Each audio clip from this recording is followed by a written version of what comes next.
हाय पिलामाने channel को स्वागत। आज वीडियो लेक्चर में तुम सहित रासायनिक प्रतिक्रिया और रासायनिक समीकरण विषय 30+ एग्जाम ओरिएंटेड एमसीक्यूज आलोचना करी। खाली आलोचना करी सहित बहुत एक्स्ट्रा कथा तुमको शिखेबी। वीडियो को एंड पर्यंत देख।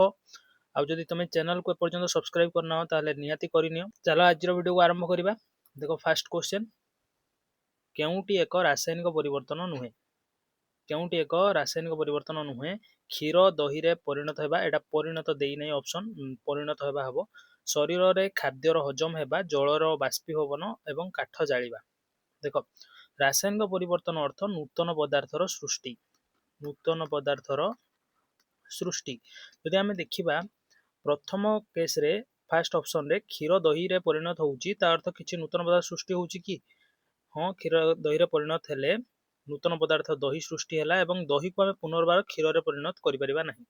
तेणु एटा गोटे रासायनिक परिवर्तन। शरीर रे खाद्यर हजम होगा, खाद्य हजम होगा अर्थ खाद्य पदार्थ सरलतर उपादान रे परिणत होबो, सूक्ष्म सरलतर उपादान रे परिणत होबो। नूतन पदार्थ सृष्टि है जहाँ दिरु आम आउ खाद्य पदार्थ सृष्टि करिपरिबानी। तेणु यह मध्य एक रासायनिक परिवर्तन। काठ जलिले अंगार सृष्टि होबो एवं अनेक प्रकार कौन गैस सृष्टि होबो। तेणु यह मध्य रासायनिक परिवर्तन।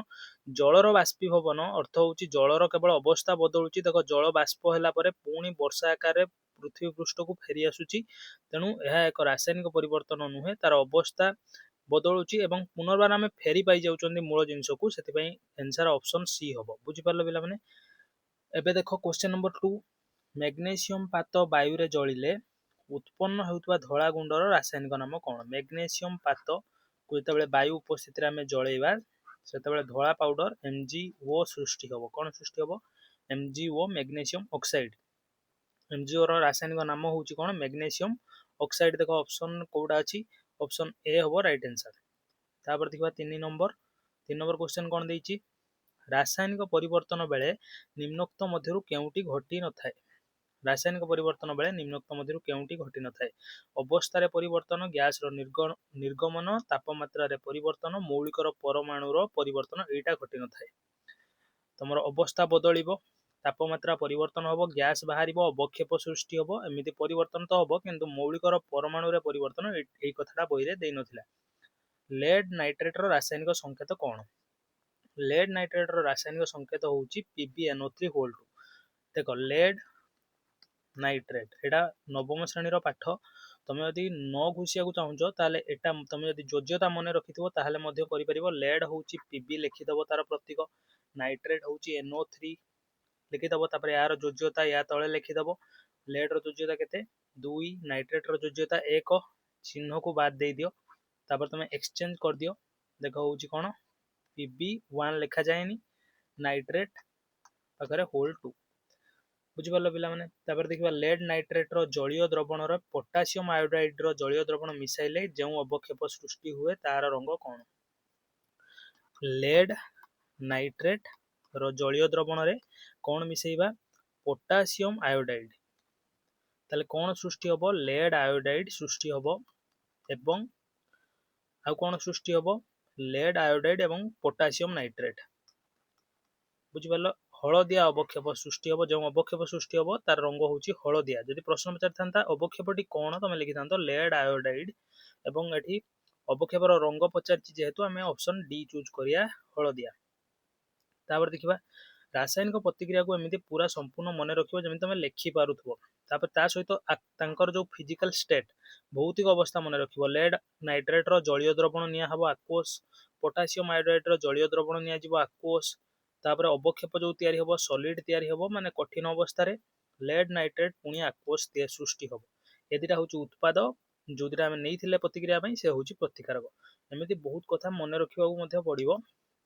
तापर देखो गोटे रासायनिक समीकरण रे प्रतिकारक एवं उत्पादर भौतिक अवस्था दर्शाइबा पई व्यवहृत होतुबा संकेत G, L, Q एवं S मध्यरु निम्नोक्त रासायनिक समीकरण पई केउटी व्यवहार करा जाई परिबो? G अर्थ होउची गैस, L होउची लिक्विड, जेमिति जल लिक्विड, aqueous माने जल रे जोटा मिसी कि थिबो द्रवणीय होई कि थिबो, जेमिति तमे देखो चीनी पानी, लूण पानी एगुडाको। S होउची सॉलिड कठिन। किंतु एई रासायनिक समीकरण रे हमें केतटा व्यवहार करि परिबा? देखो Fe माने आयरन लुहा, लुहार स्टेट होउची सॉलिड एठी ए जो रासायनिक प्रतिक्रिया लुहा को सॉलिड स्टेट रे बा कठिन अवस्था रे निया जीवो जल को आमे नबा एठी गैसीय अवस्था रे अर्थ जलीय बाष्प अवस्था रे जेतेबेले रासायनिक प्रतिक्रिया हबो सेतेबेले कोन हबो फेरिक ऑक्साइड कलंकी तयारी हबो जोडा कि कठिन अवस्था रे पुणी तयारी हबो एवं हाइड्रोजन गैसीय अवस्था रे तयारी हबो तेणु मोड ऊपर जे देखिबा जिबा ताहाले कोन होउची सॉलिड गैस तेणु दुईटी भौतिक अवस्था एठी कोन हमरो देखा होउची रासायनिक प्रतिक्रिया रे तेणु ऑप्शन बी राइट आंसर दुईटी आउ थर चेक कर दवा फेरिक लुहा होउची तमरो कठिन जलीय बाष्प गैस पुणी कलंकी बाहर कठिन गैस H2 होउची गैस तेणु दुईटी दी प्रकार भौतिक अवस्था ये रासायनिक प्रतिक्रिया रे देखा मिलूची लेड नाइट्रेट को गरम कले सृष्टि होता बादामी रंगर धुआं क्यों गैस अटे देख लेड नाइट्रेट PbNO3 एकु जतबेले आमे गरम करिबा ये कोन हबो विघटन माने भांगिबो भांगी कोन तयारी हबो लेड ऑक्साइड तयारी हबो आउ कोन तयारी हबो तापरे नाइट्रोजन डाइऑक्साइड तयारी हबो एवं नाइट्रोजन ऑक्सीजन तयारी हबो कोन हबो ऑक्सीजन तयारी हबो ऑक्सीजन गैस तयारी हबो लेड नाइट्रेट को गरम कले तीनटा जिंस तयारी हबो किंतु देखो ऑक्सीजन लो तो रंग नाही लेड ऑक्साइड जो सॉलिड स्टेट रे तयारी हबो कठिन अवस्था रे किंतु गैस बाहरिबो बादामी रंगर जोटा सेटा होची nitrogen dioxide NO2 option C होची राइट आंसर तापर देखिबा कैल्शियम ऑक्साइड जल सह मिसिले जेउ प्रकार रासायनिक प्रतिक्रिया संगठित हुए केउ प्रकार रासायनिक प्रतिक्रिया संगठित हुए कैल्शियम ऑक्साइड होची CaO जेतले आमे जल संगरे मिसई दबा से हेजिबो कोन कैल्शियम हाइड्रोक्साइड CaOH2 देखो दीटा मिसिला एकाधिक मिसिला गोटिए तयारी हैला गोटिए सृष्टि हैला तेणु एटा की प्रकार रासायनिक प्रतिक्रिया एटा होची संश्लेषण रासायनिक प्रतिक्रिया पिला माने मु तुमको एबे गोटे प्रश्न पचारिବାକୁ चाहूची कैल्शियम ऑक्साइड रो साधारण नाम कोन कैल्शियम ऑक्साइड रो साधारण नाम कोन कहि परिबो कली चून से भली कैल्शियम हाइड्रोक्साइड CaOH2 यार रासायनिक नाम कोन यार रासायनिक नाम तुम कहि परिबो समित चून क्लियर पिला माने ऑप्शन ताले एठी आंसर कोन होबो 8 नंबर रो देखो कैल्शियम ऑक्साइड जल सह मिसिले केउ प्रकार रासायनिक प्रतिक्रिया हुए विघटन विस्थापन संश्लेषण द्वैत विस्थापन हबो संश्लेषण काहेकि संश्लेषण हबो कहली तुमको एकाधिक मिसुची गोटे तयारी होउची तबले गोटे भांगी एकाधिक तयारी हबो सेते बेले कोन हबो सेडा हबो विघटन किंतु एठी एकाधिक मिसी गोटे तयारी होउची तार विपरीत संश्लेषण सबले मन रख संश्लेषण रो विपरीत होउची के विघटन आ विघटन रो विपरीत होउची संश्लेषण प्रतिक्रिया तापर देखिबा CaCO3 को गरम कले CaCO3 को गरम कले एटी म त्रिभुज चिन्ह दे दोउची जेउ कठिन पदार्थ सृष्टि हुए तार रासायनिक नाम कोन CaCO3 को गरम कले कोन कोन बाहरिबो कैल्शियम ऑक्साइड बाहरियो CaO एवं कार्बन डाइऑक्साइड गैस बाहरिबो एटा होची कली चून एवं एटा होची अंगारकाम्ल गैस बुझि परलो किंतु गैस कथा हमको पचरा जायनी पचारछि केउ कठिन पदार्थ सृष्टि हबो कैल्शियम तो हबनी कैल्शियम कार्बोनेट भी हबनी कैल्शियम कार्बोनेट को गरम कले कैल्शियम कार्बोनेट केमिति बाहरिबो एठी देछि कैल्शियम कार्बोनेट को गरम कले कोन बाहरिबो जेउ कठिन पदार्थ बाहरिबो ता ना कोन कैल्शियम कार्बोनेट को गरम कले कैल्शियम कार्बोनेट तो बाहरिबनी कैल्शियम क्लोराइड मध्य बाहरिबनी क्लोरीन एठी आसिला कोड आमे तो एटा को गरम कले आ भितर क्लोरीन ही नाही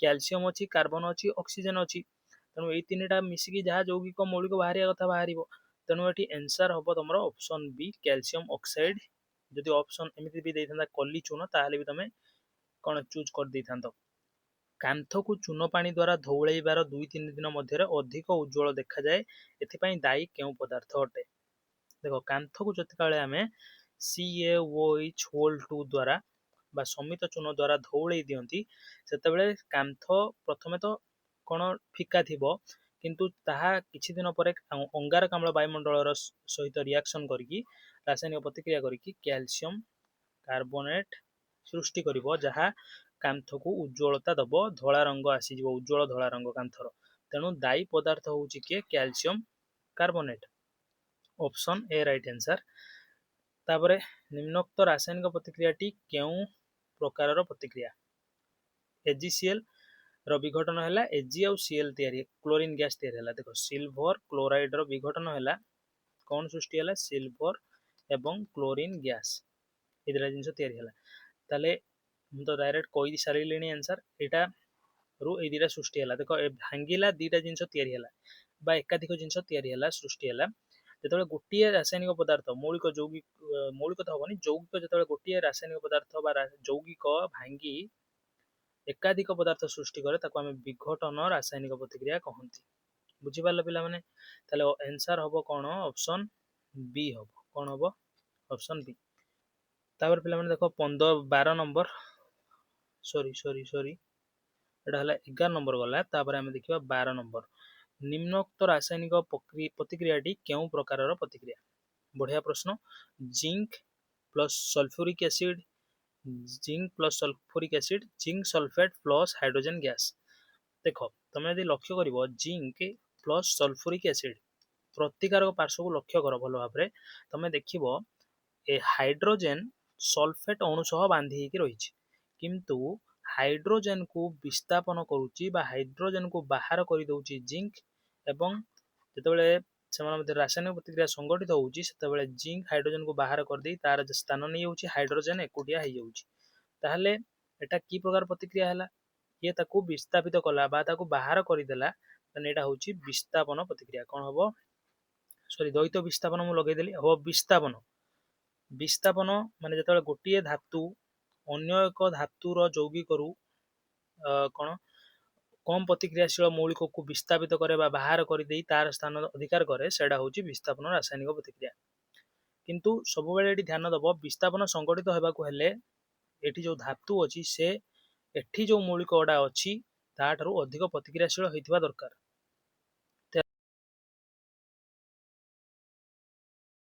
ताइले केउ रासायनिक प्रतिक्रिया संगठित हुए सोडियम क्लोराइड संगरे barium sulphate BaSO4 barium sulphate मिसाइले बेरियम क्लोराइड मिसाइले BaCl2 मिसाइले जहाँ तैयारी हबो सेटा केउ प्रकार सॉरी एटा मिसाइले केउ प्रकार रासायनिक प्रतिक्रिया संगठित हबो एटा देखो ए दिटा मिसाइले आमे मिसाइला परे हबो कोन sodium chloride barium chloride sodium sulphate. अच्छा एटा sulphate sodium sulphate Na2SO4 plus barium chloride हबो कोन NaCl प्लस बेरियम सल्फेट हबो BaSO4।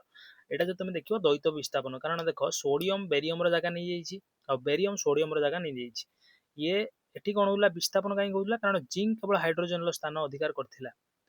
बुझि परछो एठी देखो दीटा यौगिक अछि एवं सोडियम सेपट यौगिकर स्थान नहीं जाइछि सेपट यौगिकर धातुर स्थान नहीं जाइछि सेही भली विपरीत क्रमे बेरियम मध्य एपटे सोडियम सल्फेट रो सोडियम रो स्थान को नहीं जाइछि। एटा होछि द्वैत विस्थापन रासायनिक प्रतिक्रिया। आ द्वैत विस्थापन रासायनिक प्रतिक्रिया सब प्रायतः अवक्षेपण होइथाय अवक्षेप सृष्टि होइथाय अवक्षेपण रासायनिक प्रतिक्रिया होइथाय। निम्न रासायनिक पदार्थ मानक मध्यरु केउटी सूर्यालोक रे विघटित होइथाय सूर्यालोक रे विघटित हुवंती AgCl एवं AgBr सिल्वर क्लोराइड एवं सिल्वर ब्रोमाइड एमाने सूर्यालोक रे विघटित हुवंती एमानकर जो ए रासायनिक प्रतिक्रिया को आमे कला धला फोटो संक्रांत कार्य व्यवहार करती फोटो संक्रांत कार्य रे व्यवहार आमे करती मन रखिबो एटा इंपोर्टेंट एटा भी परीक्षा रे आसुची। ताले एटा ऑप्शन हबो AgCl AgBr ऑप्शन देखो AgBr अछि ऑप्शन बी राइट आंसर। तापर देखिबा निम्न रे प्रदत्त रासायनिक प्रतिक्रिया रे केउ पदार्थटी जारित होउची। बढ़िया क्वेश्चन एमिति क्वेश्चन प्राय एग्जाम रे आसुची 15 नंबर को तमे मार्क करिनियो। देखो MnO2 plus 4HCl MnCl2 plus 2H2O plus Cl2 एटी कोन है देखो MnO2 तुम जो देखिबो से पाखरे नूतन पदार्थ सेतेबेले सृष्टि हेची MnCl2 बनि जाइछि ता माने अम्लजान हरई देइछि MnO2 अम्लजान हरई MnCl2 रे परिणत हेची ता अर्थ MnO2 विजारित हेची अम्लजान हरईले विजारण हुए। से भली देखो हाइड्रोजन क्लोराइड बा हाइड्रोक्लोरिक एसिड एठी कोन हेची से पाखरे जल हेची H2O हेची माने ये या बाहर तो अम्लजान नथिला ये अम्लजान ग्रहण करी एटा बनिछि अम्लजान ग्रहण कले आमे ताको कोन कहंती जारण हैला बोली कहंती। तेनु हाइड्रोजन क्लोराइड एठारे जारित होउछि के जारित होउछि हाइड्रोजन क्लोराइड सबले मन रख जे जारित हैला से विजारक। देखो जे जारित होउछि सी विजारक एवं जी विजारित होउची सी जारक तामाने निजे विजारित होई अन्य जन को जारण करिवारे साहाय्य करूची। एठी यदि पचारि थांदा जारक किए देखो MnO2 कौन है विजारित है तेणु MnO2 हूँ जारक एवं हाइड्रोजन क्लोराइड जारित है तेणु से हूँ विजारक। जारित है केमी जानी आउ थे कहीदे जारित है एमती जान अम्लजान ग्रहण कर हाइड्रोजन हर विजारित है केमी जान अम्लजान हर हाइड्रोजन ग्रहण कर बुझिपार। देख ये कपर ऑक्साइड प्लस हाइड्रोजन ताप दिए कपर प्लस H2O तैयारी हम ऊपर दिया रासायनिक प्रतिक्रिया केउ पदार्थटी विजारित होती। पुणी सेमती प्रश्न अटे देख तुम कौन चेक कर विजारित होती माने अम्लजान हर विजारित होती माने अम्लजान हर देख कपर ऑक्साइड प्लस H2 देख कपर ऑक्साइड अम्लजान हर कपर परिणत होती कपर ऑक्साइड ही विजारित होती आउ चेक करवा दरकार नहीं। कपर ऑक्साइड विजारित होती जब पचार जारक किए ताले भी कपर ऑक्साइड कही था। देख तुमको एनसर यही पटू ही बाछियार अच्छी एनसर यही पटू ही बाछियार अच्छी कपर ऑक्साइड एनसर हम ना हाइड्रोजन एनसर हम सेपट एनसर तो हेनी। निम्न दि जाइए रासायनिक प्रतिक्रिया संबंध में क्यों उक्ति गुड़िक ठीक नुहे lead oxide plus carbon lead plus carbon dioxide. अच्छा ये देख लेड ऑक्साइड लेड विजारित हो पूरा भूल कथा लेड विजारित होना लेड ऑक्साइड विजारित हो कौन हो लेड रे परिणत हो एनसर यही पटू ही आसब लेड विजारित होटा भूल कथा लेड ऑक्साइड विजारित होउची एवं लेड ऑक्साइड विजारित हो लेड रे परिणत होउची विजारित कहीं होउची कारण अम्लजान हरई दउची से भली कार्बन डाइऑक्साइड जारित होउची एपटे लिखा हिची सॉरी ऑप्शन बी रे लिखा हिची कार्बन डाइऑक्साइड नुह कार्बन जारित होउची कार्बन अम्लजान ग्रहण करी कार्बन डाइऑक्साइड सृष्टि करिची तेणु कार्बन जारित होउची के जारित होउची कार्बन जारित होउची तेणु एटा भी भूल कथा तापर देछि कार्बन जारित होउची एटा ठीक तापर लेड ऑक्साइड विजारित होउची एटा भी ठीक। देखो ताले आंसर कोडा हबो निम्न दिया रासायनिक प्रतिक्रिया संबंध में केउटी ठीक नुहे ताले ए और बी ठीक नुहे तेणु आंसर हबो ऑप्शन ए और बी उत्तर ठीक नहीं। बुझी पारला पिला माने तापर देखिबा next question 18 number ferric oxide +2 aluminium oxide +2 iron ferric एपर दिया रासायनिक प्रतिक्रिया की प्रकार प्रतिक्रिया। अच्छा देछि संश्लेषण द्वैत विस्थापन विघटन विस्थापन एटा ऑप्शन डी हम कहीं देख ferric oxide Fe2O3 plus aluminium 2 aluminium समतुल करने लिखाई मुझे अवॉइड करुच्ची बर्तमान एल्युमिनियम तुम देख उत्पाद पार्श्व कौन हो एल्युमिनियम आयरन जगार आयरन स्थान नहीं जाऊँगी आयरन को बाहर कर दूची एल्युमिनियम ऑक्साइड एवं आयरन एकुटिया हो जाऊँगी तमाने ये कौन कला एल्युमिनियम आयरन को विस्थापित कला तेणु यह एक विस्थापन प्रतिक्रियार उदाहरण। तंबा गुंड को गरम कले यार ऊपर सृष्टि होता कला रंगर पदार्थटी कौन तंबा गुंड कपर तंबा को आम कपर लिखती Cu गरम कले अम्लजान सह रासायनिक प्रतिक्रिया करिवो एवं कपर ऑक्साइड तैयारी करिवो कौन तैयारी करिवो कपर ऑक्साइड जार रंग कौन कला। बढ़िया क्वेश्चन थिला कि नहीं ऑप्शन ए राइट आंसर। तापर देछि ग्लूकोज आम शरीर में कोष गुड़िक मध्य अम्लजान सहित रासायनिक प्रतिक्रिया करिबा द्वारा यह केउं प्रकार प्रतिक्रिया अटे। अच्छा ग्लूकोज C6H12O6 जितेबाला आम शरीर कोष मान भितर अम्लजान सह रासायनिक प्रतिक्रिया करे सेतेबाला से कौन करे अंगारकाम्ल गैस सृष्टि करे जल सृष्टि करे ता सहित ताप शक्ति सृष्टि करे कौन सृष्टि करे ताप शक्ति प्रचुर सृष्टि करे जोटा कि आम शरीर में शक्ति रूप से संचित होकर आमको चल प्रचल कर साहाय्य करे आम शरीर को कार्यकारी रखिबार साहाय्य करे तेणु यह एक ताप उत्पादी रासायनिक प्रतिक्रिया जो रासायनिक प्रतिक्रिया ताप सृष्टि हुए बा ताप उत्पन्न हुए ताकू ताप उत्पादी प्रतिक्रिया कहती। प्राय समस्त संश्लेषण प्रतिक्रिया बा अधिकांश संश्लेषण प्रतिक्रिया ताप उत्पादी एवं अधिकांश विघटन प्रतिक्रिया कौन ताप शोषी अधिकांश संपूर्ण नुहे। 21 नंबर निम्नोक्त मध्यरु केउटी रासायनिक प्रतिक्रिया नुहे महम को गरम करी तरल रे परिणत करबा। अच्छा तरलैबा मु एटा सिंपल लिखि दउची तरलैबा एते बड़ कथा को देखो तुम जहाँ को भी तरलाओ ताहा भौतिक परिवर्तन रासायनिक परिवर्तन नुहे ତେଣୁ ରାସାୟନିକ ପରିବର୍ତ୍ତନ ନହେଲା ଯାଏ ରାସାୟନିକ ପ୍ରତିକ୍ରିୟା ହେଇପାରିବନି। କାହିଁକି ନା ତମେ ଦେଖ, ମନେକର ବରଫ ତରଳେଇଲେ ଜଳ ହେଲା, ତମେ ପୁଣି ଜଳକୁ ନେଇକି ଫ୍ରିଜରେ ରଖିଦବ, ବରଫ ହେଇଯିବ। ତେଣୁ କ'ଣ ଅବସ୍ଥାର ପରିବର୍ତ୍ତନ ହେଇଛି, ନୂତନ ପଦାର୍ଥ କିଛି ସୃଷ୍ଟି ହେଇନି, ପୁରୁଣା ବସ୍ତୁ ଆମେ ପଦାର୍ଥ ଫେରି ପାଇପାରିବା। ତେଣୁ ଏହା ରାସାୟନିକ ନୁହେଁ। ତେଣୁ ଆମର ପ୍ରଥମରୁ ଆନ୍ସର ମିଳିଗଲା ଅପସନ ଏ। ଆଉ ବାକି ସବୁରେ ନୂତନ ପଦାର୍ଥ ସୃଷ୍ଟି ହବ, ଆଉ ଫେରେଇ ଆଣି ହବନି ପୂର୍ବ ଅବସ୍ଥାକୁ। ତେଣୁ ଅପସନ ଏ, ମହମକୁ ଗରମ କରି ତରଳରେ ପରିଣତ କରିବା ରାସାୟନିକ ପ୍ରତିକ୍ରିୟା ନୁହେଁ। ତାପରେ ଦେଖ, ଫେରସ୍ ସଲଫେଟ୍ ସ୍ଫଟିକରେ ଥିବା ଜଳ ଅଣୁ ସଂଖ୍ୟା କେତେ? ଫେରସ୍ ସଲଫେଟ୍ ସ୍ଫଟିକର ସଂକେତ ହେଉଛି FeSO4 7H2O। ତମର ପଚାରିଛି ପ୍ରଶ୍ନ, ଏଥିରେ କେତୋଟି ଜଳ ଅଣୁ ଅଛି? ତମେ ଦେଖିବ ଜଳ ଅଣୁ H2O 7ଟି ଅଛି। ଏଇ ଦେଖ, ଫେରସ୍ ସଲଫେଟ୍ ସ୍ଫଟିକ ଉପରେ ଆଉ ଗୋଟେ କ୍ୱେଶ୍ଚନ ଆସେ ଯେ ସ୍ଫଟିକର ରଙ୍ଗ କ'ଣ?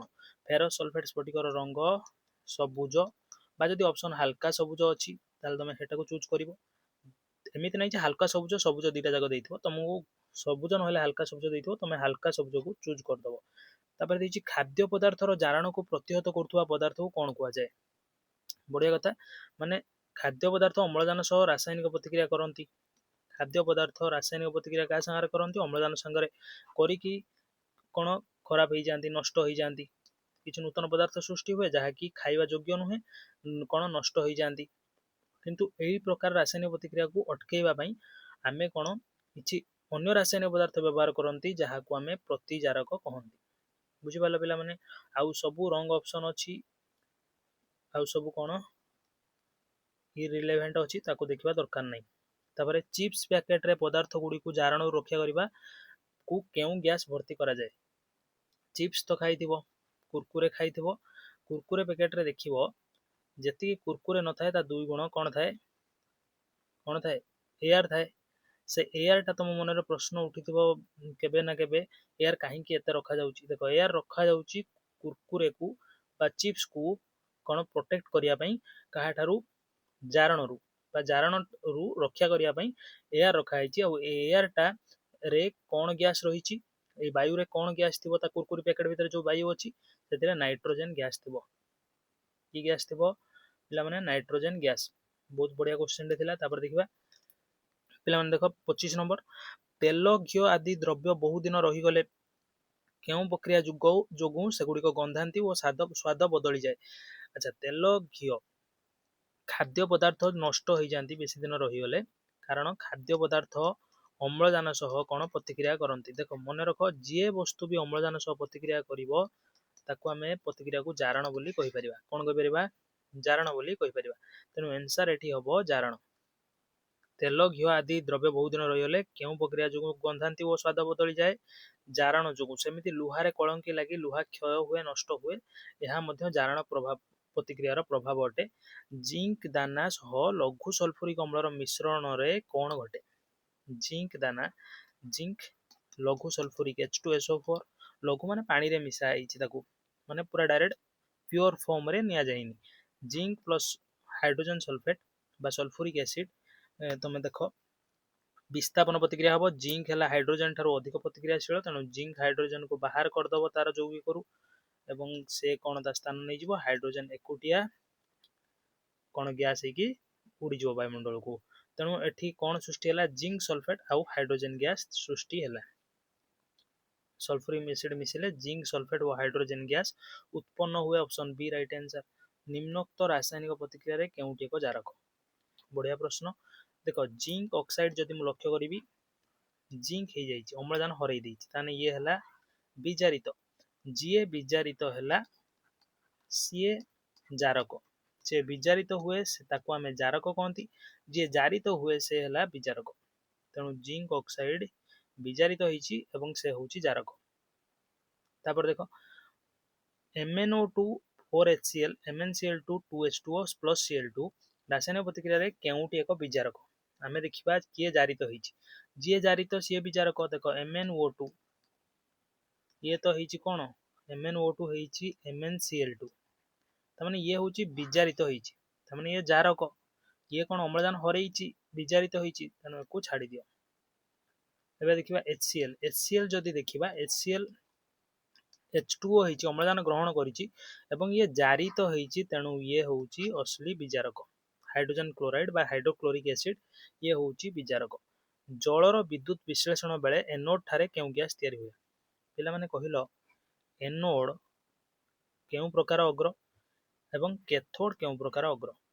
ଏନୋଡ୍ ହେଉଛି, ଯଦି ଦେଖିବି ଏନୋଡ୍ ଆଉ କ୍ୟାଥୋଡ୍, ତାହେଲେ କ୍ୟାଥୋଡ୍ ହେଉଛି ବିଯୁକ୍ତାତ୍ମକ ଅଗ୍ର, ଏନୋଡ୍ ହେଉଛି ଯୁକ୍ତାତ୍ମକ ଅଗ୍ର। ଯୁକ୍ତ ବିଯୁକ୍ତ ବିପରୀତ ଚାର୍ଜ ଆକର୍ଷଣ କରିବେ। ତମେ ଯଦି ଦେଖିବ ଅମ୍ଳଜାନ ହେଉଛି ତାର ଅମ୍ଳଜାନର ଯେତେବେଳେ ଚାର୍ଜିତ କଣିକା ଆମେ ନେବା ତାହା ବିଯୁକ୍ତାତ୍ମକ ଭାବରେ ଚାର୍ଜିତ, ତେଣୁ ଏନୋଡ୍ ଆଡକୁ ଅମ୍ଳଜାନ ଟାଣି ହେବ ଏବଂ କ୍ୟାଥୋଡ୍ ଆଡକୁ ଯୁକ୍ତାତ୍ମକ ଆୟନ ହାଇଡ୍ରୋଜେନର ଆୟନ ଟାଣି ହେବ ଏବଂ କ୍ୟାଥୋଡ୍ ଠାରେ ହାଇଡ୍ରୋଜେନ ନିଷ୍କାସିତ ହେବ, ନିର୍ଗତ ହେବ, ଏନୋଡ୍ ଠାରେ ଅମ୍ଳଜାନ ନିର୍ଗତ ହେବ।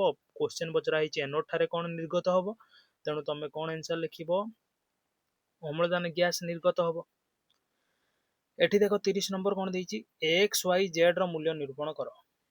ଏକ୍ସ ୱାଇ ଜେଡ୍, ଏଠି ସମୀକରଣ ଦିଆହେଇଛି ସୋଡିୟମ, ତାପରେ ଦିଆହେଇଛି ଜଳ H2O, ଏଠି ୱାଇ ଟା ଲଗା ହେଇଛି, ଏଠି ଏକ୍ସ ଟା ଲଗା ହେଇଛି ଏବଂ ଉତ୍ପାଦ ପାର୍ଶ୍ୱରେ ତମେ ଯଦି ଦେଖିବ ଜେଡ୍ ଲଗା ହେଇଛି NaOH ସାଙ୍ଗରେ ଏବଂ ହାଇଡ୍ରୋଜେନକୁ ଏକୁଟିଆ ଛାଡି ଦିଆହେଇଛି। ଦେଖ ତମର ଉତ୍ପାଦ ପାର୍ଶ୍ୱରେ ଏଠି ଦିଟା ଏବଂ ଏଠି ଗୋଟେ, କେତେଟା ଟୋଟାଲ? ତିନିଟା। ଏପଟେ ଯଦି ଦେଖିବ ଦିଟା ଅଛି, ତମେ ଆମେ ଅପସନ ୱାଇଜ ଚେକ୍ କରିବା। ଅପସନ ଏ ଯଦି ମୁଁ ସବଷ୍ଟିଚ୍ୟୁଟ କରିବି 2, ଏଠି ଏକ୍ସ ଜାଗାରେ 2 ପକେଇବି, ୱାଇ ଜାଗାରେ 1 ପକେଇବି ଏବଂ ଜେଡ୍ ଜାଗାରେ ମୁଁ ପକେଇବି 2, ତାହେଲେ ଦେଖ ଦିଟା ସୋଡିୟମ, ଦିଟା ହାଇଡ୍ରୋଜେନ, ଏଠି ତିନିଟା ହାଇଡ୍ରୋଜେନ, ଇମ୍ପସିବଲ, ଏ ଅପସନ ହବନି। ତାପରେ ଦେଖିବା ସେକେଣ୍ଡ ଅପସନ କଣ? ସେକେଣ୍ଡ ଅପସନ ଦେଖିବା, ଅପସନ 2 ହେଉଛି B ହେଉଛି 1 2 2, ଏଟାକୁ 1 କରିଦେଲେ 2 2 ଏଟା ବି ହେଇପାରିବନି, କାରଣ ସୋଡିୟମ ଏପଟେ ଦିଟା ହେଇଯିବ, ଏଟା ଗୋଟେ ହେଇଯିବ, ତେଣୁ ଏଟା ହେଇପାରିବନି। ତାପରେ ଦେଖିବା ଏଟା ଅପସନ ସି, ଦେଖ 2 2 1 2, ଏଠି 2 ଏଠି 1, ଯଦି ଦେଖିବି 4ଟା ହାଇଡ୍ରୋଜେନ ହେଇଗଲା, ଏଟା ବି ହଉନାହିଁ। ତାପରେ ଯଦି ଦେଖିବି କଣ NaOH, ଏଠି ଦେଖିବି 2 2 2, ସବୁକୁ 2 2 2 କରିଦିଅ, ସବୁକୁ 2 2 2 କରିଦିଅ। ଦେଖ ଦିଟା ହାଇଡ୍ରୋଜେନ, ଇଏ ହେଇଗଲା ଦିଟା ହାଇଡ୍ରୋଜେନ, ଏଠି ହେଇଗଲା 4ଟା ହାଇଡ୍ରୋଜେନ, 2 2 4, ଏପଟେ ଲେଫ୍ଟ ରାଇଟ୍ ଇକ୍ୱାଲ ହେଇଗଲା, ସୋଡିୟମ ଦିଟା, ଅମ୍ଳଜାନ ଦିଟା, ତେଣୁ ଆନ୍ସର ଡି ହବ, ଅପସନ ନମ୍ବର ଡି। ତମେ ଏଠି ଖାଲି ପରମାଣୁ ସଂଖ୍ୟା ସମାନ କରିବାକୁ ଚେଷ୍ଟା କରିବ, ଯୋଉ ସଂଖ୍ୟା ବା ଯୋଉ ଆନ୍ସର ସାଟିସ୍ଫାଇ କରୁଛି ଅପସନ, ସେଇଟା ଆନ୍ସର ହବ। କେଉଁ ବାୟୁମଣ୍ଡଳୀୟ ଚାପରେ, ଏଇଟା ଦେଖ ଆଉଟ ଅଫ ସିଲାବସ କ୍ୱେଶ୍ଚନକୁ ଛାଡି ଦିଅ, ଏଟାକୁ ଆମେ ଛାଡିଦେବା। ତାପରେ ନେକ୍ସଟ ଦେଖିବା, କେଉଁ ଉକ୍ତିଟି ସତ୍ୟ ନୁହେଁ? କେଉଁ ଉକ୍ତିଟି ସତ୍ୟ ନୁହେଁ? ଜଳର ବୈଦ୍ୟୁତିକ ବିଶ୍ଳେଷଣ ବେଳେ କ୍ୟାଥୋଡ ଠାରେ ଅକ୍ସିଜେନ ନିର୍ଗତ ହୁଏ। ଦେଖ କ୍ୟାଥୋଡ ହେଉଛି ବିଯୁକ୍ତାତ୍ମକ, କ୍ୟାଥୋଡ କଣ? ବିଯୁକ୍ତାତ୍ମକ। ଅମ୍ଳଜାନ ମଧ୍ୟ ବିଯୁକ୍ତାତ୍ମକ, ଏମାନେ ଦି ଜଣ ଆକର୍ଷଣ କରିବେନି, ଇଏ ଆ ପାଖକୁ ଆସିକି ଯୋଡି ହେଇ ନିର୍ଗତ ହବ ନାହିଁ। କ୍ୟାଥୋଡ ଠାରେ ନୁହଁ, ଏନୋଡ ଠାରେ ଅମ୍ଳଜାନ ନିର୍ଗତ ହୁଏ, ଏଟା ହେଲା ଭୁଲ କଥା। ତାପରେ ଅବକ୍ଷେପ, ଆନ୍ସର ହେଇଗଲା କିନ୍ତୁ ମୁଁ ତମକୁ ଚେକ୍ କରଉଛି। ଅବକ୍ଷେପ ଏକ ଅଦ୍ରବଣୀୟ ପଦାର୍ଥ, ମାନେ ହଉଛି ଅବକ୍ଷେପ ଜଳରେ ଦ୍ରବଣୀୟ ନୁହେଁ, ଜଳରେ ମିଶେ ନାହିଁ, ଏଟା ଠିକ ଅବକ୍ଷେପ ତଳେ ବସିଯାଏ। ତମେ ଦେଖ ଲେଡ୍ ଆୟୋଡାଇଡ୍ ର ଯୋଉ ଅବକ୍ଷେପ ଥିଲା, ସେଟା ବସି ଯାଇଥିଲା କି ନାଇଁ ତଳେ, ହଳଦିଆ ଅବକ୍ଷେପ। ତେଲ ଓ ଚର୍ବି ଜାତୀୟ ପଦାର୍ଥ ବହୁ ଦିନ ରହିଗଲେ ସେଥିରୁ ଦୁର୍ଗନ୍ଧିଆ ଗନ୍ଧ ବାହାରେ, ଠିକ କଥା, ଠିକ କଥା। ତାପରେ ଯଦି ଏକ ପଦାର୍ଥ ହାଇଡ୍ରୋଜେନ ଗ୍ରହଣ କରେ ତେବେ ପଦାର୍ଥଟି ବିଜାରିତ ହୁଏ। ଦେଖ ଅମ୍ଳଜାନ ହରେଇଲେ ବା ହାଇଡ୍ରୋଜେନ ଗ୍ରହଣ କଲେ ବିଜାରିତ ହୁଏ, ଏକଦମ ଠିକ କଥା, ଅପସନ ଏ ହେଉଛି ରାଇଟ ଆନ୍ସର। ମାର୍ବଲ ନିମ୍ନଲିଖିତ ମଧ୍ୟରୁ କେଉଁଟିର ଏକ ଭିନ୍ନ ରୂପ? ମାର୍ବଲ CaCO3 ର ଭିନ୍ନ ରୂପ ବା ମାର୍ବଲର ରାସାୟନିକ ସଂକେତ CaCO3। ଦେଖ ମାର୍ବଲ କେବଳ ନୁହେଁ, ତମେ ଦେଖିଥିବ ଗେଣ୍ଡା ଶାମୁକା ମାନଙ୍କର ଯୋଉ ଖୋଳପା ଅଛି, ତାହା ମଧ୍ୟ CaCO3 ରୁ ହିଁ ତିଆରି ହେଇଛି। ତାପରେ ଦେଖ କେଉଁ ଯୌଗିକକୁ କଳା ଧଳା ଫଟୋ ସଂକ୍ରାନ୍ତ କାର୍ଯ୍ୟରେ ବ୍ୟବହାର କରାଯାଏ? AgCl କୁ। କାହାକୁ? AgCl। ଆଉ ଗୋଟେ ହେଲା AgBr ମଧ୍ୟ। ଏକୁ ଯେତେବେଳେ ସୂର୍ଯ୍ୟାଲୋକ ରଖିଦବ, ଏ ବିଘଟିତ ହବ ହେଇକି ସିଲଭର ଆଉ ବ୍ରୋମିନ ଗ୍ୟାସ ବା କଣ କ୍ଲୋରିନ ଗ୍ୟାସ ସୃଷ୍ଟି କରିବ। ଫେରସ ସଲଫେଟ ସ୍ଫଟିକକୁ ଗରମ କଲେ କେତୋଟି ଗ୍ୟାସୀୟ ପଦାର୍ଥ ସୃଷ୍ଟି ହୁଏ? ବଢିଆ କଥା, ଫେରସ ସଲଫେଟ FeSO4, ତାକୁ ତମେ ଯଦି ଗରମ କରିବ ତାହେଲେ ଦେଖିବ ଫେରିକ ଅକ୍ସାଇଡ Fe2O3 ହବ, ସଲଫର ଡାଇଅକ୍ସାଇଡ ହବ ଏବଂ ସଲଫର ଟ୍ରାଇଅକ୍ସାଇଡ ହବ। ସଲଫର ଡାଇଅକ୍ସାଇଡ ଆଉ ସଲଫର ଟ୍ରାଇଅକ୍ସାଇଡ ହେଉଛି ଦିଟା ଗ୍ୟାସ, ତେଣୁ ଦିଟା ଗ୍ୟାସୀୟ ପଦାର୍ଥ ସୃଷ୍ଟି ହବ। ଏଟା ହେଉଛି ସଲିଡ, କଠିନ ପଦାର୍ଥ, ତେଣୁ ଦୁଇଟି ଗ୍ୟାସୀୟ ପଦାର୍ଥ ସୃଷ୍ଟି ହୁଏ। ତାପରେ ଦେଖିବା ଲାଷ୍ଟ ଦିଟା କ୍ୱେଶ୍ଚନ, ଜଳର ବୈଦ୍ୟୁତିକ ବିଶ୍ଳେଷଣରୁ ପ୍ରାପ୍ତ ହେଉଥିବା ହାଇଡ୍ରୋଜେନ ଓ ଅକ୍ସିଜେନ ଗ୍ୟାସର ଆୟତନର ଅନୁପାତ କେତେ?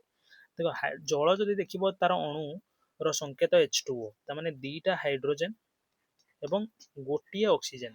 ତେଣୁ ହାଇଡ୍ରୋଜେନ ଆଉ ଅକ୍ସିଜେନ ଯେତେବେଳେ ନିର୍ଗତ ହବ ସେତେବେଳେ ମାତ୍ରାରେ ମଧ୍ୟ ପାର୍ଥକ୍ୟ ରହିବ, କାରଣ ଜଳର ଅଣୁରେ ସଂଖ୍ୟା, ତାଙ୍କର ପରମାଣୁ ସଂଖ୍ୟା ଭିନ୍ନ ଭିନ୍ନ ଅଛି। ଯେହେତୁ ଅଧିକ ହାଇଡ୍ରୋଜେନ ଅଛି ତେଣୁ ଅଧିକ ମାତ୍ରାରେ ହାଇଡ୍ରୋଜେନ ସୃଷ୍ଟି ହବ, କମ ଅମ୍ଳଜାନ ଅଛି କମ ମାତ୍ରାରେ ଅମ୍ଳଜାନ ସୃଷ୍ଟି ହବ, ଅମ୍ଳଜାନ ଗ୍ୟାସ। ତେଣୁ ଏଙ୍କ ଅନୁପାତଟା ଯୋଉ ହବ 2:1। ଇଏ 2 ଗ୍ରାମ ବାହାରିଲେ 1 ଗ୍ରାମ ବାହାରିବ, ଏ 2 କିଲୋ ବାହାରିଲେ 1 କିଲୋ ବାହାରିବ। ବୁଝିପାରୁଛ ପିଲାମାନେ? 2:1। ଦେଖ କ୍ୱେଶ୍ଚନ ଏଇଠି ତମକୁ ବେଳେ ବେଳେ କନଫ୍ୟୁଜ ବି କରିବାରେ, କେମିତି ମୁଁ କହୁଛି ତମକୁ। ଦେଖ ଲେଖା ହେଇଛି ବୈଦ୍ୟୁତିକ ବିଶ୍ଳେଷଣରୁ ପ୍ରାପ୍ତ ହେଉଥିବା ହାଇଡ୍ରୋଜେନ ଓ ଅକ୍ସିଜେନ ଗ୍ୟାସର ଆୟତନର ଅନୁପାତ କେତେ? ଏଠି ହାଇଡ୍ରୋଜେନ ଅକ୍ସିଜେନ ନ କରିକି ଯଦି ଅକ୍ସିଜେନ ହାଇଡ୍ରୋଜେନ କରିଦେଇଥାନ୍ତା, ଓଲଟେଇ ଦେଇଥାନ୍ତା, ତାହେଲେ ଆନ୍ସର ବି ଉଲ୍ଟି ଯାଇଥାନ୍ତା, କେତେ ହେଇଥାନ୍ତା? 1:2। ବୁଝିପାରୁଛ ପିଲାମାନେ? ନିମ୍ନରେ ଦିଆଯାଇଥିବା ରାସାୟନିକ ସମୀକରଣ ପାଇଁ କେଉଁ ଉକ୍ତିଟି ସତ୍ୟ ନୁହେଁ? ଠିକ କଥା। ଦେଖିବା ଏବେ, ଆଇରନ୍ ପ୍ଲସ୍ ଜଳ, iron oxide plus hydrogen gas. Iron ଧାତୁ ଜାରିତ ହୋଇଛି। ଦେଖ ଆଇରନ୍ ଧାତୁ ଏକୁଟିଆ ଅଛି, ଅମ୍ଳଜାନ ଗ୍ରହଣ କରି ଫେରିକ ଅକ୍ସାଇଡ ବା ଆଇରନ୍ ଅକ୍ସାଇଡ ହେଇଛି। ବୁଝିପାରିଲ? ସରି, ଏଟା ଫେରସ୍ ଅକ୍ସାଇଡ ବା ଫେରସ୍ ଅକ୍ସାଇଡ ହେଇଛି, ଏଟା ଆଇରନ୍ ଅକ୍ସାଇଡ ନୁହେଁ, ଭୁଲ କହିଥିଲି।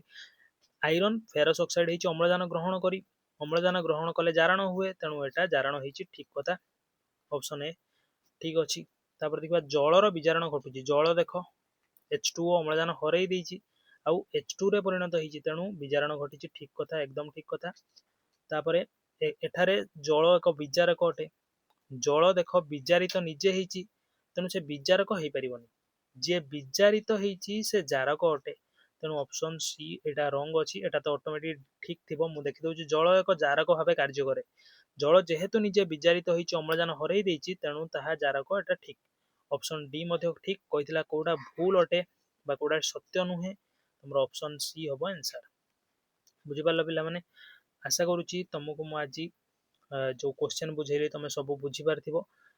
ଏଣ୍ଡ ପର୍ଯ୍ୟନ୍ତ ଭିଡ଼ିଓକୁ ଦେଖିଥିବାରୁ ବହୁତ ବହୁତ ଧନ୍ୟବାଦ। ସାଙ୍ଗମାନଙ୍କ ସାଙ୍ଗରେ ସେୟାର କରିବ। ଯଦି କିଛି ଡାଉଟ୍ ଆସୁଛି ତାହେଲେ କମେଣ୍ଟ ସେକ୍ସନରେ କମେଣ୍ଟ କରିବ। ରହୁଛି, ଦେଖା ହେବା ନେକ୍ସଟ ଭିଡ଼ିଓରେ। ଧନ୍ୟବାଦ।